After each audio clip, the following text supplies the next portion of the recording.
The last tears of gratitude. Sometimes the good Lord puts something right in front of us that changes everything we thought we knew about ourselves.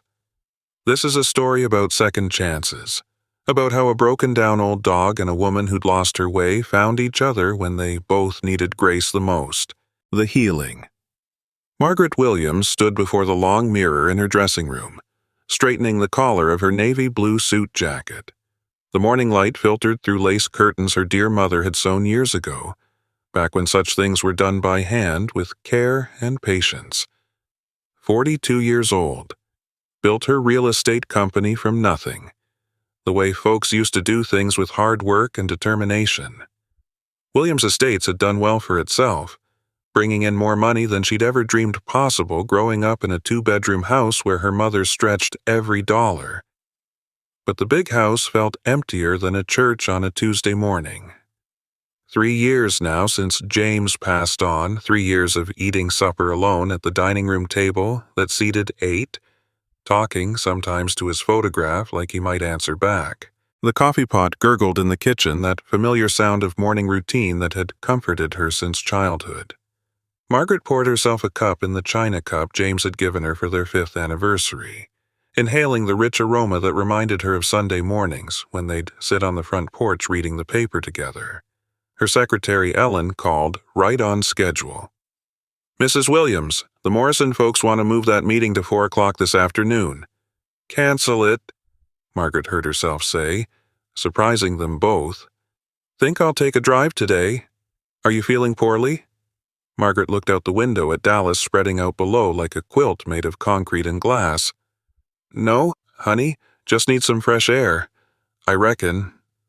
Something was gnawing at her heart, not the sharp grief of losing James, but a different kind of emptiness, like a well that had run dry. All the success in the world couldn't fill it, and lately she'd been wondering what the point of any of it was. The discovery. The black Cadillac DeVille rolled smooth as butter through the familiar neighborhoods. Past the Methodist church where she and James used to attend Sunday service, past the diner where old-timers still gathered for coffee and conversation about how things used to be. Margaret found herself driving south, into parts of Dallas she'd only seen on paper places that existed in her company's reports as numbers and property values. Not as neighborhoods where real folks lived and raised their families.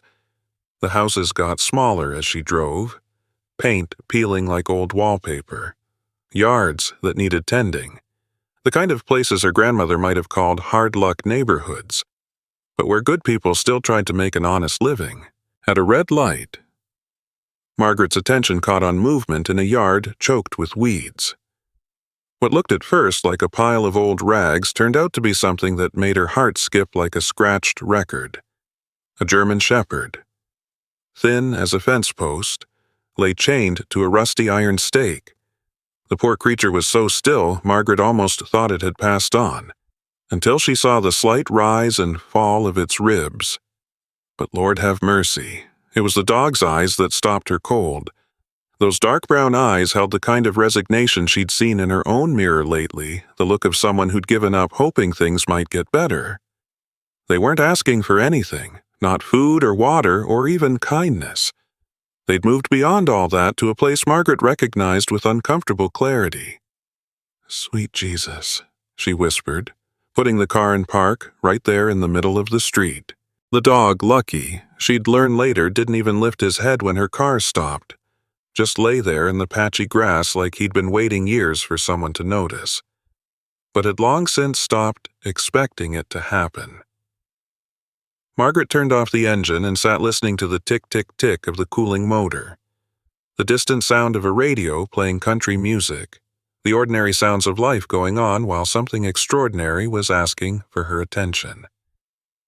When Lucky finally did raise his head to look at her through the car window, Margaret saw herself reflected back another soul that had somehow gotten lost along the way, waiting for someone to remember they were worth saving. The good Lord works in mysterious ways. Her mother used to say, sometimes he sends an angel, sometimes he sends a half-dead dog. Either way, Margaret Williams was about to learn that salvation often comes with 4 legs, and the patience to wait for someone to finally do the right thing. The mystery in those hopeless eyes. You know, there comes a moment in every life when the good Lord puts something right in front of you that changes everything you thought you knew about yourself. Sometimes it's a letter found tucked in an old Bible. Sometimes it's running into an old friend at the grocery store who reminds you who you used to be. But sometimes, and this is where our story really begins, it's looking into the eyes of one of God's creatures who has suffered something terrible, yet somehow still draws breath. What you're about to hear is about the mystery that unfolded on a forgotten street in Dallas, where a successful businesswoman's carefully ordered world started coming apart the moment she saw something that defied all explanation. This isn't just about rescuing a poor dog from a bad situation. This is about the shocking secrets that surface when two broken souls recognize each other across all the differences that should have kept them apart. Sometimes the most profound mysteries aren't hidden in far-off places, they're waiting right in our own neighborhoods, in the eyes of those we've trained ourselves not to see. The discovery that changed everything. Margaret Williams pressed her foot down on the brake pedal, her Cadillac coming to a complete stop right there in the middle of the cracked road. She'd driven through this part of South Dallas more times than she could count, always in a hurry to get somewhere else. But today something made her actually see what she'd been passing by. In the corner of a yard grown wild with Johnson grass and scattered with rusted car parts, something lay so still it might have been mistaken for a pile of old work clothes. But then the afternoon sun caught the glint of metal, a heavy chain coiled around what Margaret's heart told her was something precious and broken beyond measure. The German Shepherd was barely recognizable as such, where there ought to have been the proud, noble bearing of a dog bred for loyalty and service. There was only a frame so thin you could count every rib beneath matted fur the color of old coffee grounds. But merciful heaven! It wasn't the poor creature's pitiful condition that made Margaret's breath catch in her throat like a fish hook. It was his eyes. Those dark brown eyes held something she'd never seen in any living thing, a kind of giving up so complete, it seemed to reach right through the car window and grab hold of her very soul. These weren't the eyes of an animal hoping for a scrap of food or a kind word.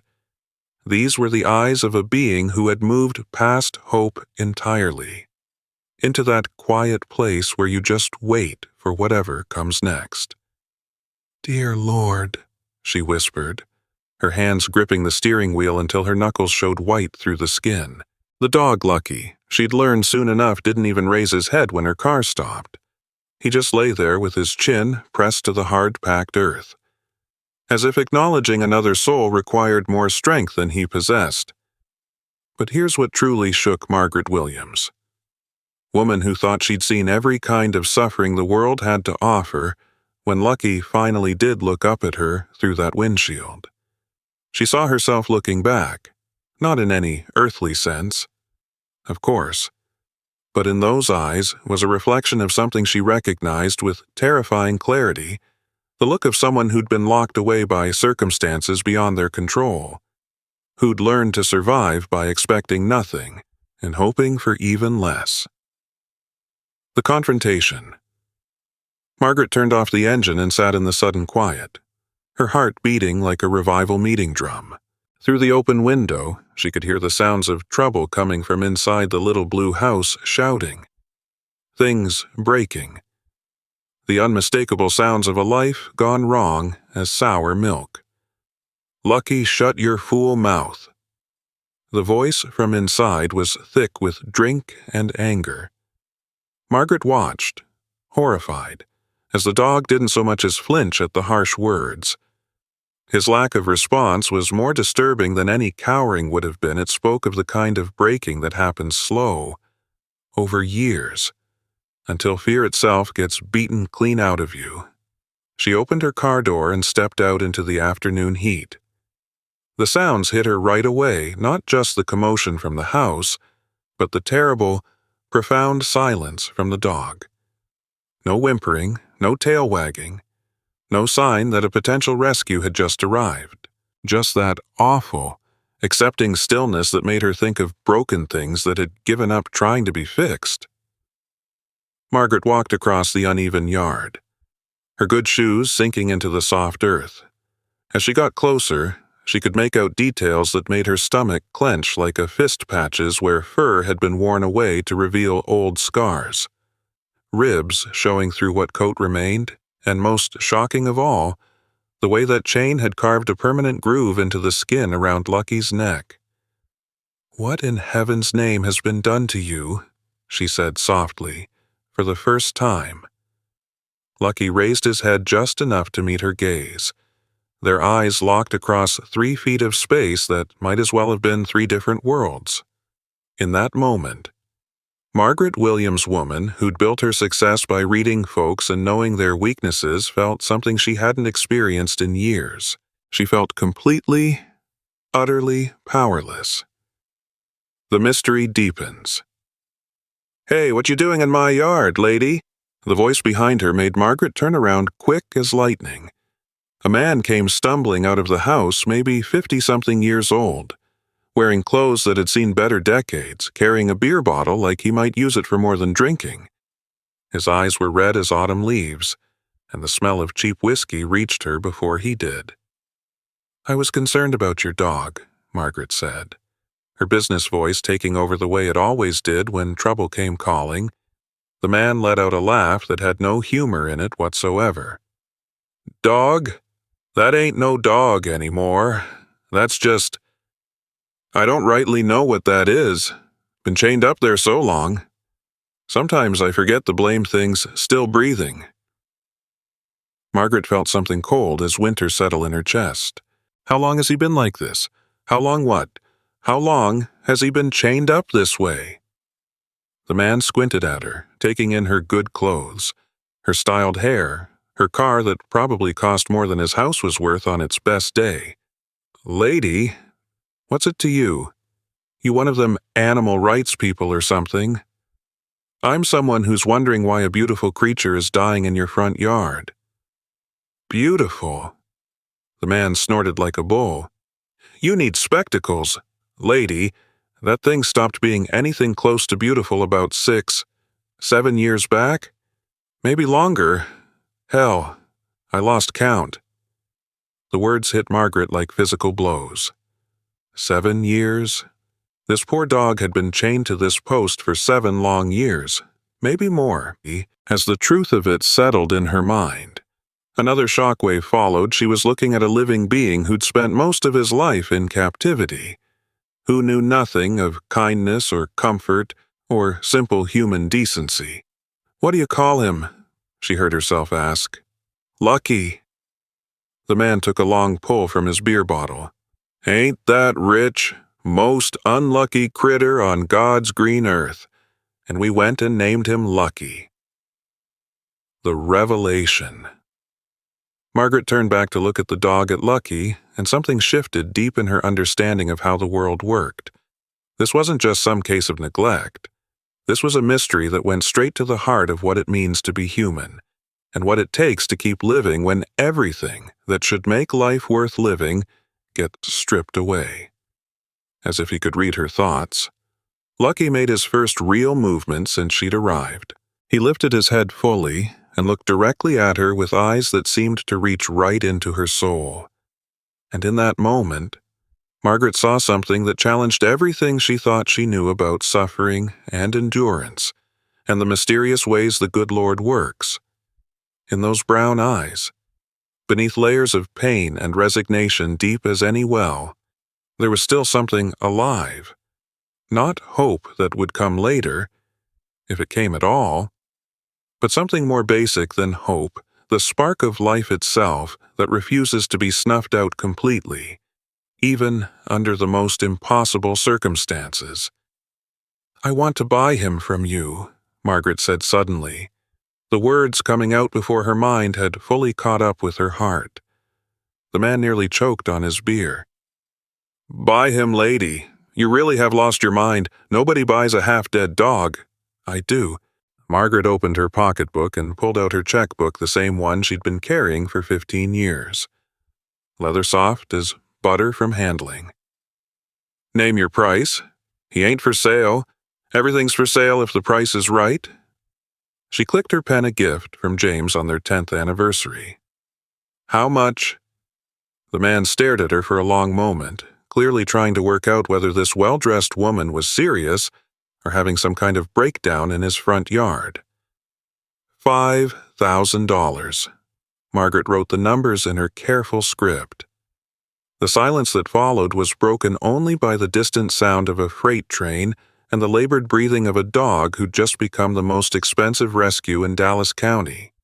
But as Margaret Williams would soon discover, the real mystery wasn't how much Lucky was worth in dollars and cents.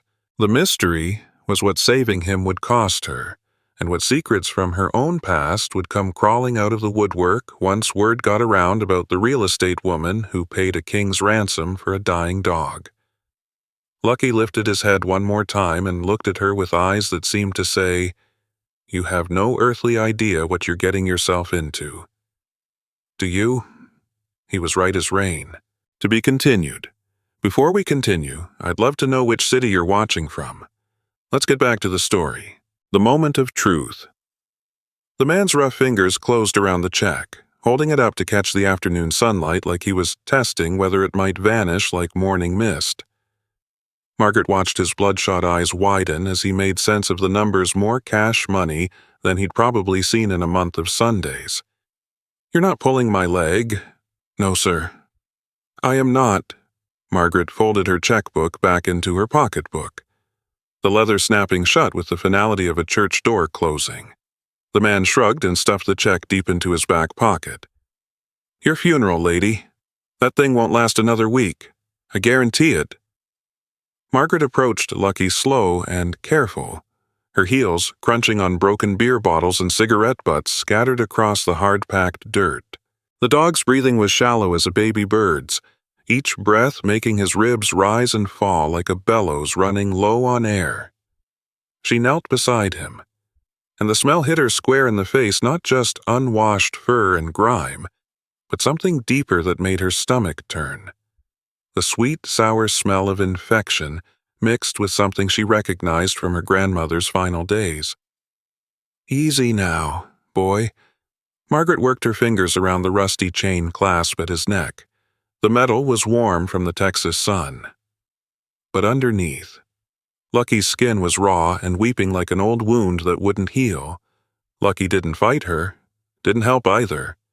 He simply lay there like a sack of grain while Margaret freed him from the iron post that had been his whole world for 7 long years. When the chain finally fell away with a metallic clink, he made no move to stand. Margaret slipped her arms under his body. He weighed no more than a bag of chicken feed, maybe 40 pounds instead of the 80 he should have carried. As she lifted him, Lucky's head fell against her shoulder, and she felt the rapid flutter of his heart against her chest like a trapped sparrow. Her Cadillac had never carried cargo like this. Lucky lay across the back seat, his breathing now loud enough to hear over the purr of the engine. Margaret kept checking the rearview mirror every few seconds, watching for any sign that he might be slipping away. The animal hospital on Elm Street blazed with electric lights bright as Christmas morning. Margaret pushed through the glass doors with Lucky limp in her arms, and the young woman behind the counter went white as fresh paint. "Get Dr. Mitchell," Margaret said. "Right now." Within minutes, Lucky lay on a steel table under lights harsh as Judgment Day. Margaret watched the veterinarian work in silence, her stethoscope moving across Lucky's chest, her hands gentle as a mother's touch along his thin sides. Dr. Mitchell's face grew more serious with each passing second. "Mrs. Williams." The doctor straightened up, pulling off her rubber gloves. "I need to ask you something important, and I need the honest truth." Margaret's throat went dry as dust. "What is it? How long did you say this poor creature has been in that condition? 7 years? Maybe 8? Dr. Mitchell shook her head slow as molasses. "That's impossible, ma'am. What I'm seeing here, this dog should have been dead years ago." The room seemed to tilt like a carnival ride. Margaret gripped the edge of the examination table. "What do you mean?" I mean, I've never seen an animal survive this level of suffering. It goes against everything I know about how long a body can endure." Dr. Mitchell looked down at Lucky, who lay still as death under the bright lights. "Which makes me wonder." She paused, meeting Margaret's eyes straight on. "What in heaven's name has been keeping this dog alive all these years? The battle for life." Dr. Mitchell's question hung in the air like smoke from a wood stove. Margaret stared down at Lucky, whose chest rose and fell in uneven rhythms under the harsh examination lights. The poor creature's ribs showed through skin so thin it looked like tissue paper stretched over piano keys. "I don't understand what you're getting at." Margaret's voice came out rough as sandpaper. "What are you trying to tell me? His red blood count is sitting at 18%. Normal runs between 35 and 55.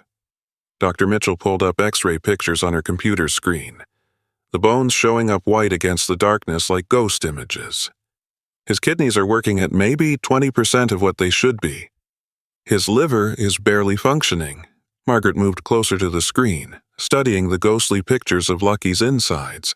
Dark spots dotted the lung area like pepper scattered on a white tablecloth. "These breaks here." Dr. Mitchell pointed to white lines crossing through the rib cage. "They're old as Methuselah. Years old. At least 6 different fractures that healed up without any doctoring."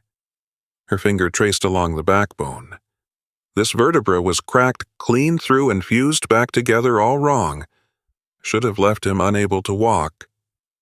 The fluorescent lights buzzed overhead like angry wasps.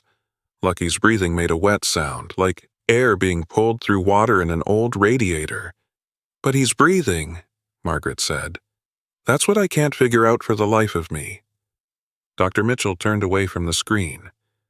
"Mrs. Williams, I've been practicing veterinary medicine for 23 years. What I'm looking at here breaks every rule of survival I've ever learned."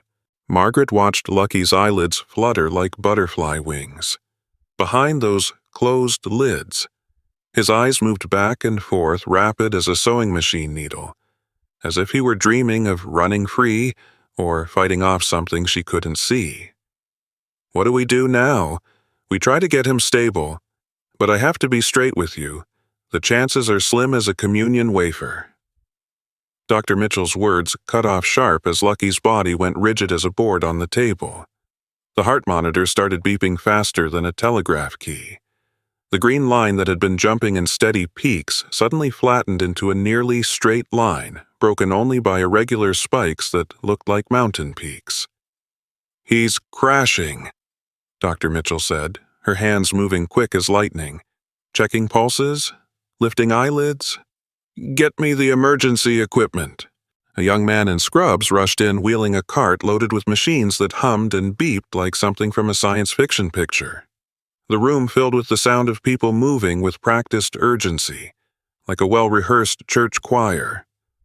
Margaret pressed herself against the wall, watching as they worked over Lucky's small form. Someone stuck a needle into his leg. Someone else placed a clear mask over his muzzle. The heart monitor continued its frantic beeping like a fire alarm. "Come on now," Dr. Mitchell muttered, her hands working at Lucky's chest. "Don't you give up on me." The beeping slowed down like a clock winding down. The green line smoothed into more regular peaks and valleys. Lucky's body relaxed back onto the table like he was settling into a church pew. "Got him back." Dr. Mitchell straightened up, pulling off latex gloves that were damp with perspiration. "But he's walking a tightrope over a canyon. The next 48 hours will tell us whether he's got enough fight left in him." Margaret found herself stepping forward without thinking. "Can I stay with him? Mrs. Williams, this isn't a people hospital. We don't have guest accommodations or I don't need accommodations, just need to be here." Dr. Mitchell studied her for a long moment, the way Margaret's mother used to look at her when she was trying to decide if she was telling the truth. "The recovery room has a chair. It's about as comfortable as a church pew.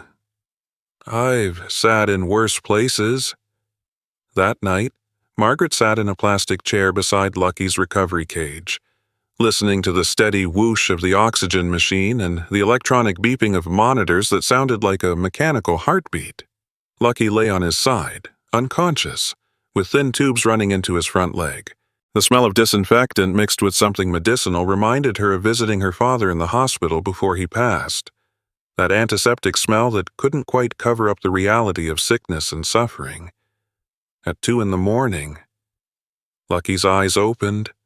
Margaret leaned forward in her chair, every muscle in her back protesting after hours in the same position. Lucky's gaze found her face in the dim light that filtered in from the hallway. For several seconds, that felt like hours. They looked at each other through the metal bars of the cage. Then, Lucky's eyes drifted closed again. At 4 a.m, a young woman in scrubs came to check his vital signs. Margaret watched her write numbers on a chart, her pen making scratching sounds against paper like a mouse in the walls. How is he doing? Holding steady. Better than we expected. Truth be told, at 6 a.m, Lucky opened his eyes again. This time, when he saw Margaret sitting there, his tail moved, just a twitch, barely visible, but movement nonetheless. Margaret reached through the cage bars and touched his head gentle as touching a newborn baby. His fur felt softer than she'd expected, despite being matted and dirty. "Hey there, boy," she whispered. Lucky closed his eyes, but this time it looked like peaceful sleep rather than unconsciousness. At 8 a.m, Dr. Mitchell arrived to find Margaret still sitting in the exact same position, her navy suit wrinkled like she'd slept in it. "Mrs. Williams, you should go home, get some rest and a decent meal." Margaret shook her head. "I'm staying put." Dr. Mitchell checked Lucky's chart, then looked at the monitors. Her eyebrows went up like window shades. "What is it?" Margaret asked. "His heart rate has been steady as a metronome for 6 hours straight. That's the first time since he arrived that he's been this stable." Dr. Mitchell looked from the monitors to Margaret, then back to Lucky. "Mrs. Williams, I need to ask you something else." Margaret felt her shoulders tense like piano wire. "What now? Have you ever owned a dog before in your life?" "No, ma'am. Why do you ask?" Dr. Mitchell was quiet for several seconds, studying the readouts from Lucky's monitors like she was reading tea leaves. "Because he's responding to you in a way I've never seen before. His vital signs improve every single time you speak to him." She paused, frowning at the numbers like they didn't make sense.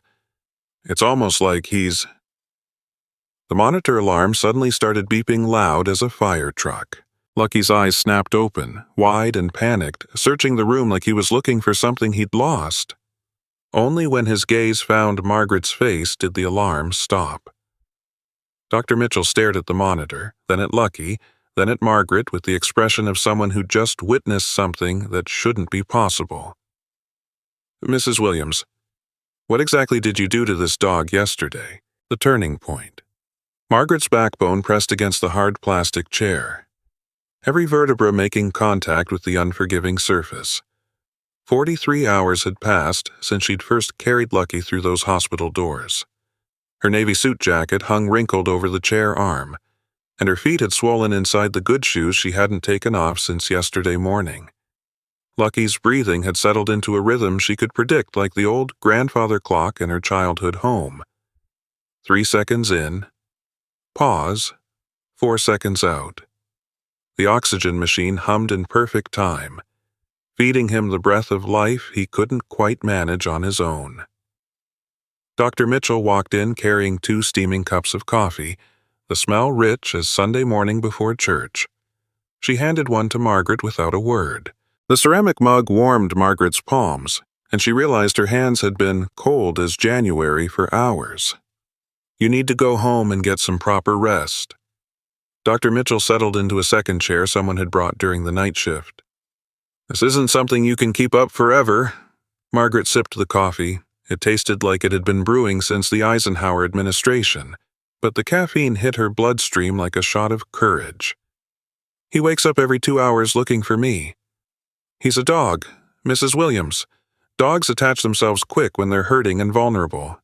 "No." Margaret set the mug on the linoleum floor beside her swollen feet. This is something more than that.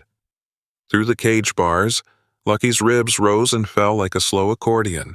The thin tube taped to his front leg had worked loose, and Margaret reached through to adjust it with careful fingers. Lucky's eyes opened immediately at her touch, like he'd been waiting.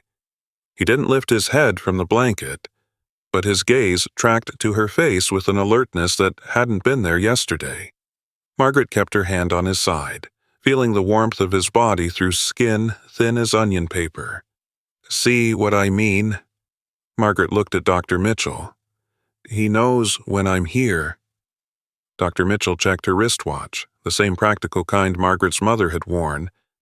"Mrs. Williams, I've run every test we have in this place. Blood work, organ function, brain responses, everything's improving, but I can't explain why it's happening so fast." Lucky's tail moved against the blanket beneath him. Not wagging exactly, just a slow sweep from left to right, like a windshield wiper keeping time with something only he could hear. Margaret pulled her hand back, and Lucky's eyes stayed open, watching her through the metal bars. She stood up from the chair, her knees protesting after hours in the same position, and walked to the water fountain across the room. The alarm started shrieking immediately.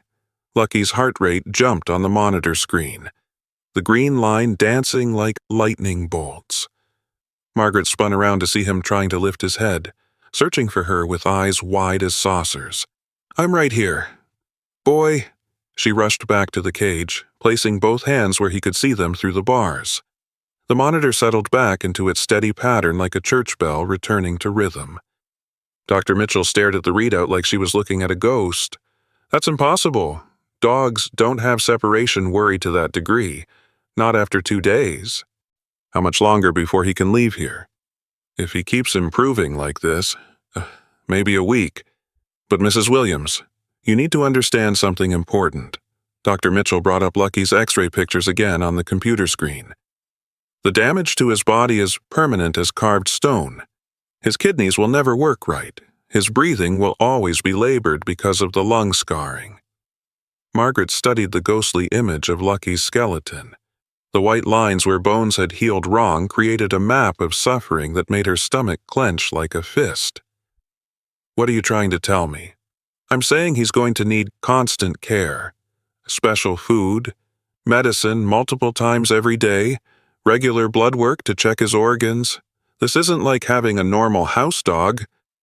Lucky shifted his position in the cage, turning so he could see Margaret more clearly. The movement was careful as a church usher seating late arrivals, as if he'd learned to save every ounce of strength for things that truly mattered. "I understand what you're saying." Margaret moved her chair closer to the cage, close enough that Lucky could see her without straining his neck. "Do you?" Dr. Mitchell's voice carried weight like a funeral director's. "Because I've seen this before. Mrs. Williams, good folks rescue animals thinking they're doing the Lord's work, then realize what long-term care really means and they bring them back, usually in worse shape than when they left." The words hit Margaret like cold creek water. She looked at Lucky, who was watching her with those dark brown eyes that seemed to see straight through her good clothes and perfect makeup to something underneath she'd forgotten was there. "That won't happen.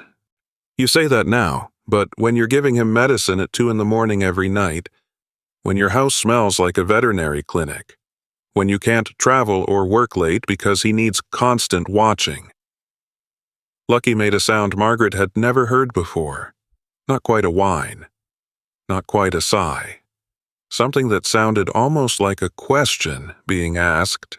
Margaret reached through the bars again, and this time Lucky pressed his head into her palm like he was trying to tell her something important. The contact sent warmth up her arm, and she realized her hand had been shaking. "Mrs. Williams," Dr. Mitchell leaned forward in her chair like a preacher about to deliver the most important part of the sermon. "I need to ask you something, and I need you to think carefully before you answer." Margaret kept her hand on Lucky's head, feeling the ridge of bone beneath skin thin as parchment. "Why are you really doing this? What's driving you to take on something this big?" The question hung in the air between them like incense. Lucky's breathing was the only sound in the room, steady and calm now that Margaret was touching him. "I honestly don't know," Margaret said finally. "That's not good enough. Not for him." Dr. Mitchell gestured toward Lucky. "This dog has survived things that should have killed him 10 times over. He's fighting for his life right now because he thinks you're worth fighting for. But if you're just feeling guilty about something, or trying to prove something to yourself—" "I said I don't know." Margaret's voice came out sharper than she intended. Lucky's eyes opened wider at the change in her tone. Dr. Mitchell stood up, gathering her coffee cup. "Well, you better figure it out real quick, because in about 6 hours, I'm going to ask you to make a decision that you can't take back once it's made." She moved toward the door, then stopped with her hand on the frame. "Mrs. Williams, what exactly are you running from?" The door clicked shut behind her, leaving Margaret alone with Lucky and a question that made her chest tight as a new girdle. Lucky lifted his head slightly and looked directly at her, as if he was waiting for the same answer. "Coming home." Margaret's fingers traced the edge of the discharge papers, the hospital letterhead crisp as fresh laundry under the fluorescent lights. 7 days had passed since Dr. Mitchell first asked her what she was running from. 7 days of sleeping in that plastic chair, of watching Lucky's vital signs improve one small step at a time, of learning to read the language of his breathing patterns like studying scripture. "His medicine schedule is right here." Dr. Mitchell pointed to a typed sheet filled with times and dosages that looked like a railroad timetable. "Kidney support twice daily, antibiotics every 8 hours, pain medicine as needed for the bad days." Lucky sat in a transport carrier beside them, alert but careful as a cat in a thunderstorm. His coat had been cleaned and trimmed proper, revealing patches of healthy fur growing back golden brown beneath the gray. The change was remarkable. As a spring garden, he looked like an entirely different creature. "The special bed should arrive at your house this afternoon." Margaret folded the papers into her pocketbook. "Along with the air cleaning machine and the special food the company recommended." Dr. Mitchell handed her 3 bottles of pills, each labeled with instructions precise as a recipe. "Mrs. Williams, I want you to understand something clear as daylight. This is day 1 of what could be years of round-the-clock care." Margaret lifted the transport carrier. Surprised by the weight, Lucky had gained 12 pounds according to this morning's weigh-in, still underweight as a scarecrow, but no longer skin and bones. Through the carrier door, he watched her face with an intensity that made her breath catch like a hiccup. "I understand what I'm taking on," and the Cadillac ride to her house took 23 minutes through afternoon traffic thick as molasses. Margaret kept the radio turned off, listening instead to Lucky's breathing from the back seat. He didn't whine or pace like most dogs in carriers. He simply sat quiet as church, watching the Dallas skyline grow larger through the windows. The elevator to the 20th floor hummed smooth as silk upward. Lucky's ears twitched at the mechanical sounds, but his body stayed relaxed as Sunday morning. Margaret wondered what he thought of the mirrored walls, the soft music playing overhead, the complete absence of the chaos that had been his whole world. Her front door opened onto 3,000 square feet of pristine silence. Hardwood floors gleamed under afternoon sunlight streaming through tall windows. Every surface was clean as a whistle, every object in its proper place like a church sanctuary between services. Margaret set the carrier down in the main living area and opened the door. Lucky stepped out cautious as a deer at a salt lick, his claws clicking against the polished wood. He stood perfectly still for nearly a full minute, head raised high, nostrils working to process this new world. No shouting, no breaking bottles, no smell of whiskey and hopelessness.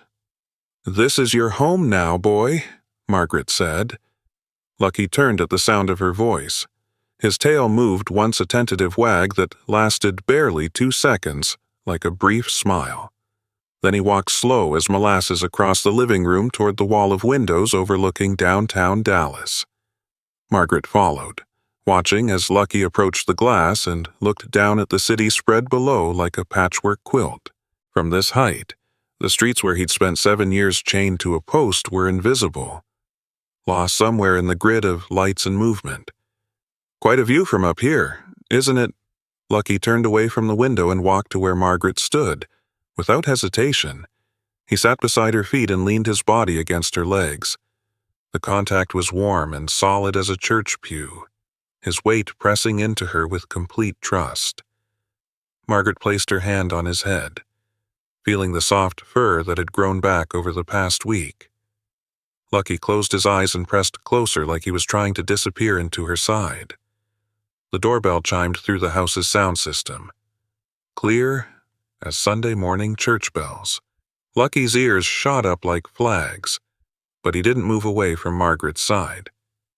"That'll be your bed delivery," she said, moving toward the front door. But when Margaret opened the door, it wasn't the furniture delivery service. It was a young woman with blonde hair bright as corn silk and sharp blue eyes, holding a small computer screen and wearing a press badge that read Dallas Morning News. "Mrs. Williams, I'm Jennifer Martinez. I'd like to ask you some questions about your recent purchase of a dog for $10,000. Margaret's hand tightened on the doorframe like she was gripping a life preserver. Behind her, Lucky made a soft sound, not quite a growl, but something wary and protective as a guard dog. "I don't give interviews to reporters. Actually, I think you'll want to hear what I have to say." Jennifer held up her computer screen, showing Margaret a photograph that made her blood turn to ice water in her veins. It was a picture of a small house with a rose garden in front. Neat as a pin. An elderly Hispanic woman stood on the porch, smiling at the camera like she didn't have a care in the world. The caption read Rosa Martinez, 1943 to 2018. "Do you recognize her, Mrs. Williams?" Margaret's mouth went dry as cotton. Behind her, Lucky stood up and moved closer, as if he could sense danger approaching like a storm front. "I think we should have ourselves a little chat," Jennifer said, stepping forward uninvited. "About Harbor View, about what really happened back in 2018, about why a woman who destroys poor families' homes suddenly decides to spend $10,000 saving a dog." Margaret felt Lucky's warm body press against the back of her legs. His presence the only thing keeping her upright as her carefully built world began to shake like a house of cards in a strong wind.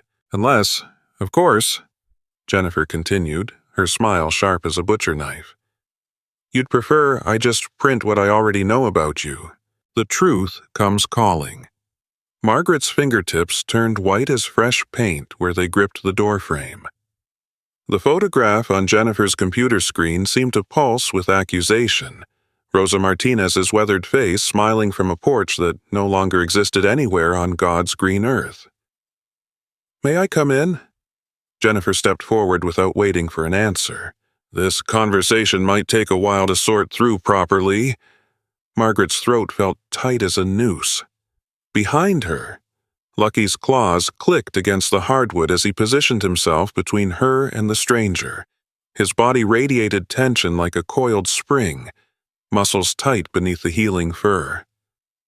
"I don't know what you think you know about Harbor View Redevelopment Project, 2018. Jennifer read from her screen without looking up, her voice flat as a preacher reading from a funeral program. 43 families displaced from their homes. Average compensation, 32% of assessed property value. The words hit Margaret like physical blows from a prize fighter. Her left hand trembled against the doorframe, and she pressed it harder against the wood to stop the shaking. That was completely legal according to... Legal and right aren't the same thing. "Mrs. Williams..." Jennifer's finger moved across the screen, bringing up another photo. "Rosa Martinez. 81 years old. Lived in the same little house for 63 years. 3 generations of family memories under that roof." Margaret's mouth filled with the metallic taste of fear, sharp as pennies on her tongue. Lucky pressed closer to her legs, his warmth the only thing keeping her grounded in the present moment. She was in the hospital for a stroke on March 15th. Divi Tukstoshi, Aston Podsmeet. Jennifer's voice carried the mechanical precision of someone reading a death certificate. You had her house torn down on March 18th while she was unconscious in intensive care, fighting for her life. The air conditioning hummed overhead like a giant wasp, but Margaret felt sweat gathering at the base of her neck like morning dew. Lucky made a low sound deep in his throat, not quite a growl, but a rumble of warning directed straight at Jennifer. The shock of finding her home gone when she got out triggered a second stroke. Jennifer looked up from the screen, her blue eyes cold as a January morning. Rosa Martinez died on March 23rd, 5 days after you destroyed the only home she'd ever known. Margaret's knees buckled like broken fence posts. She leaned harder against the doorframe, feeling the wood dig into her palm hard enough to leave marks. Her grandson Miguel was my colleague at the newspaper. He's been tracking your business dealings ever since his grandmother passed. Jennifer stepped closer, and Lucky's rumble grew louder like distant thunder. Imagine his surprise when he saw the story about Dallas's newest hero, the real estate lady who paid $10,000 to save a dying dog. The air in the house felt thick as church incense, suffocating her lungs. Margaret's chest rose and fell in shallow breaths that didn't seem to deliver enough oxygen to her brain. The story runs tomorrow morning. Mrs. Williams, front page of the Sunday edition. Millionaire saves dog, destroyed grandmother's home. Quite a contrast when you think about it. Don't you? Margaret's vision narrowed like looking through a telescope backward. Jennifer's face, the computer screen, Lucky's protective stance, everything else faded to gray static around the edges. But I'm a fair journalist. Mrs. Williams. Jennifer's smile contained no more warmth than a snake's belly. I'd love to get your side of the story. How does it sit with you, being a hero and a villain in the same week? Lucky stepped forward like a soldier taking position, placing himself directly between Margaret and Jennifer. His hackles rose along his spine like the bristles on a wire brush. And for the first time since she'd known him, he looked like the powerful German shepherd he was bred to be. I think my story will write itself just fine, Jennifer said, backing toward the door like she'd accomplished exactly what she came to do. Unless, of course, you'd like to explain to my readers why Rosa Martinez's life was worth less than a dog's. The door clicked shut behind her with the finality of a coffin lid, leaving Margaret alone with Lucky and the crushing weight of her own history pressing down on her shoulders like a landslide. Lucky turned to face her, his dark eyes searching her face with an intelligence that seemed almost human, almost understanding, and for the first time since she'd rescued him. Margaret wondered when Lucky discovered who she really was. What kind of person had saved him? Would he still want anything to do with her? The question hung in the air between them like smoke from a house fire, and Margaret realized her carefully constructed world was about to burn down around her ears. Rock bottom. Margaret's legs gave out completely like someone had cut the strings on a puppet.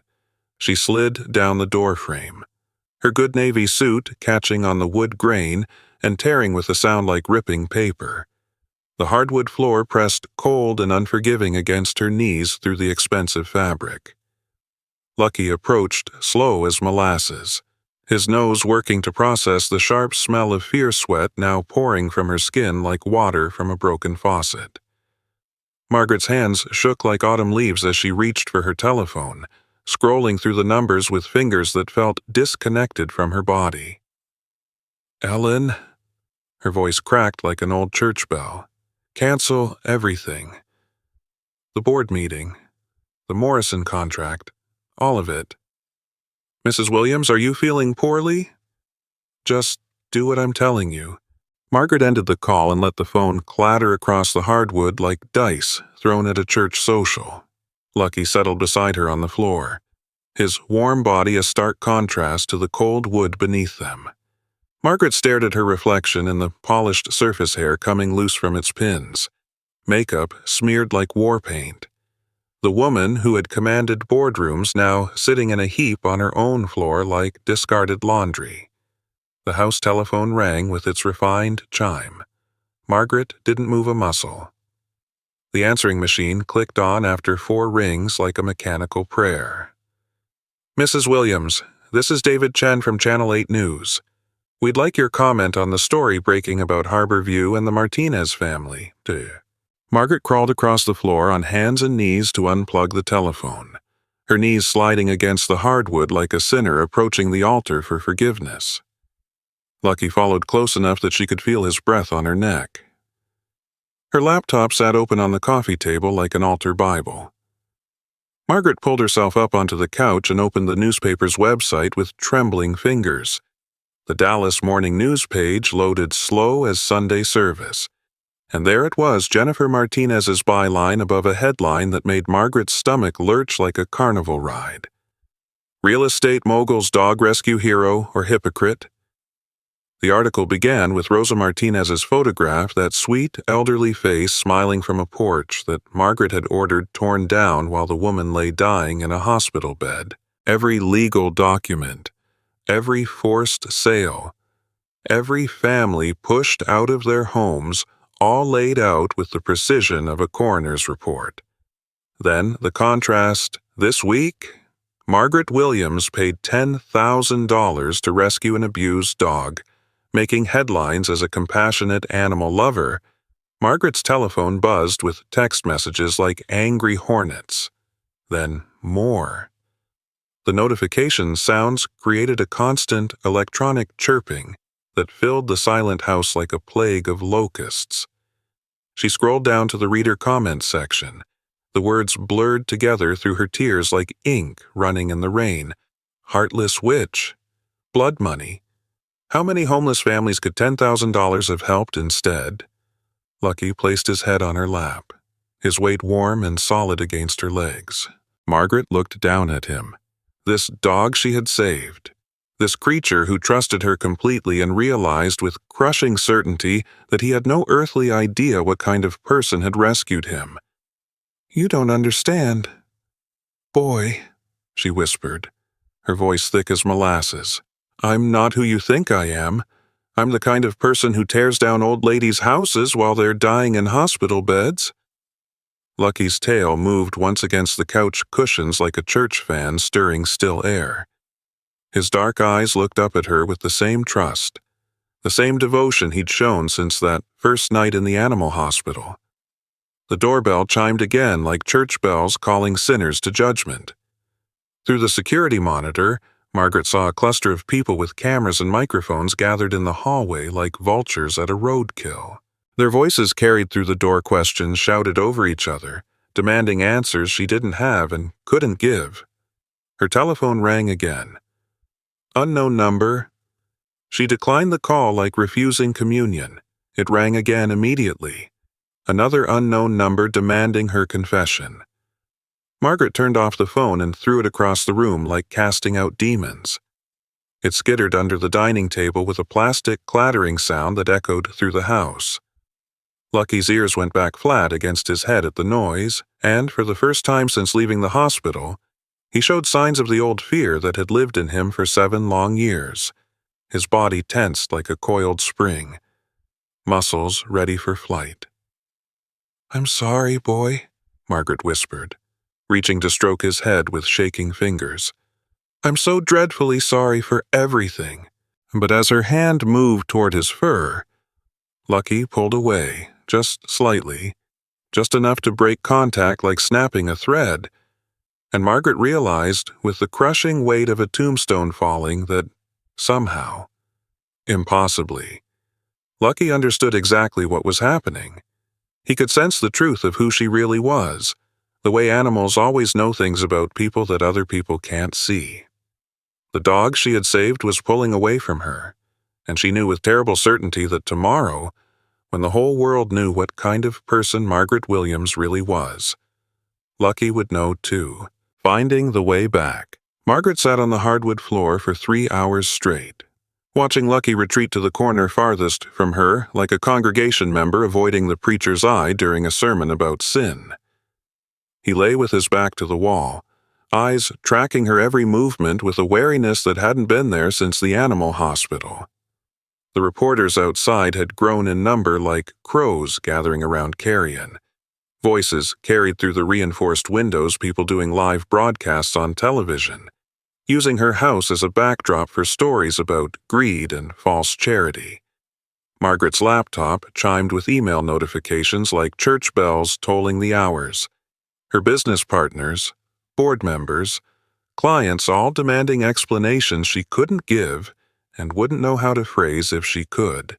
Her throat felt raw as sandpaper from breathing through her mouth, her nose too stuffed from crying to work properly. She crawled to the kitchen on hands and knees like a penitent approaching the altar. The hardwood cold against her palms. Lucky's head lifted as she moved, but he didn't follow like he used to.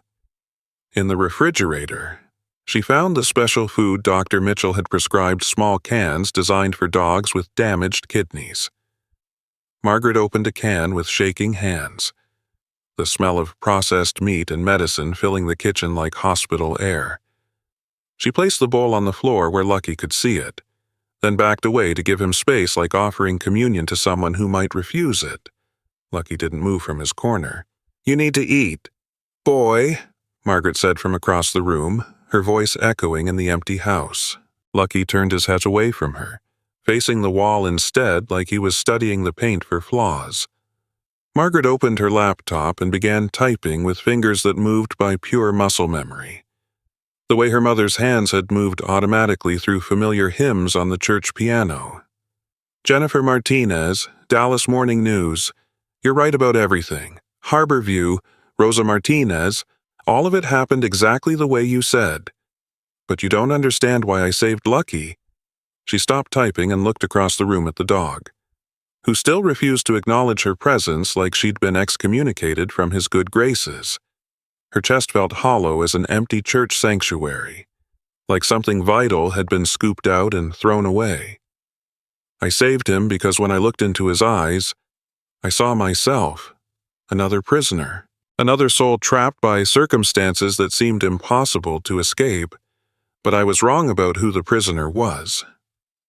Margaret deleted that last line and started fresh, her fingers finding truth like water finding level ground.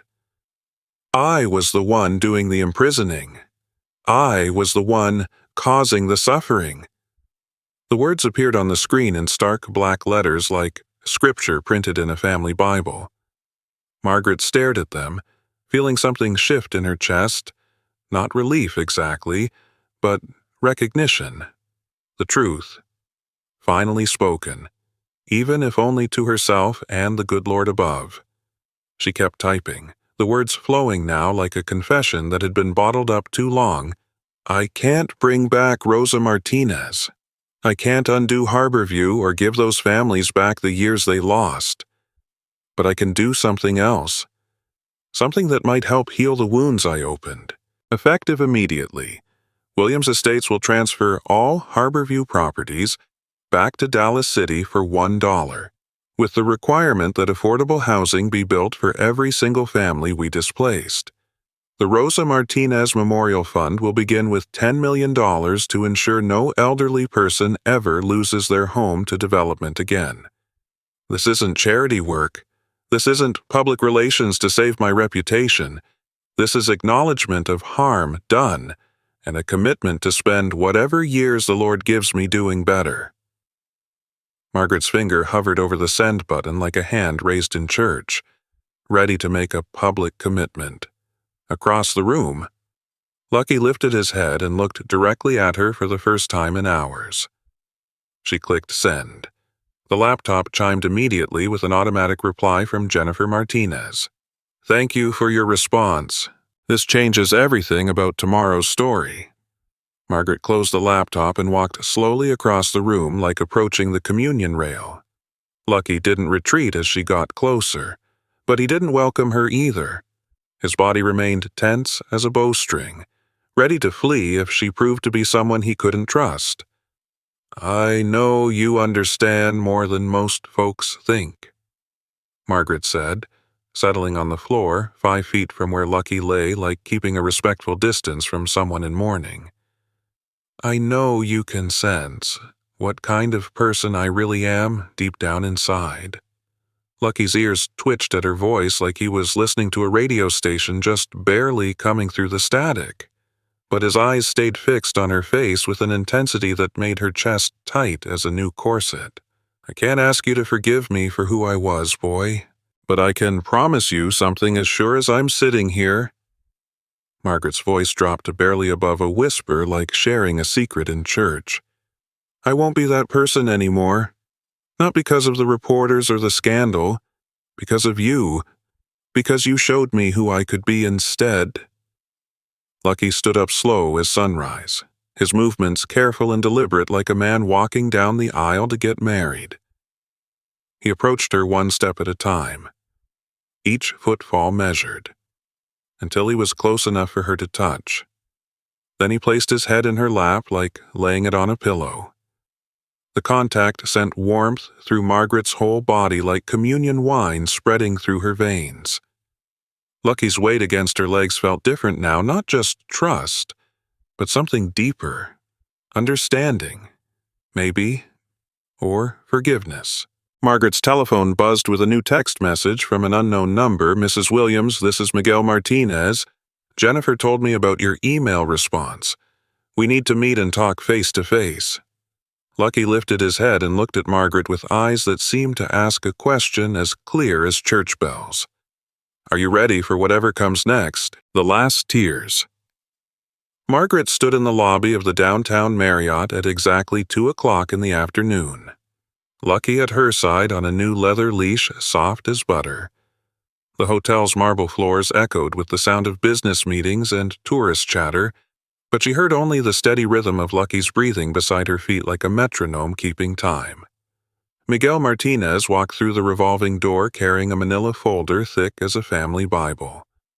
He was younger than Margaret had expected, maybe 35 years old, with graying temples and the same gentle dark eyes his grandmother had possessed in those newspaper photographs. Mrs. Williams. His handshake was firm but brief, the grip of a man who worked with his hands. Thank you for agreeing to meet me face to face. They found a quiet corner table in the hotel restaurant, away from the lunch crowd.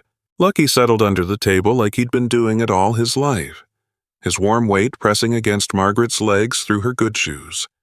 Miguel placed the folder on the white tablecloth between them, like laying down a peace offering.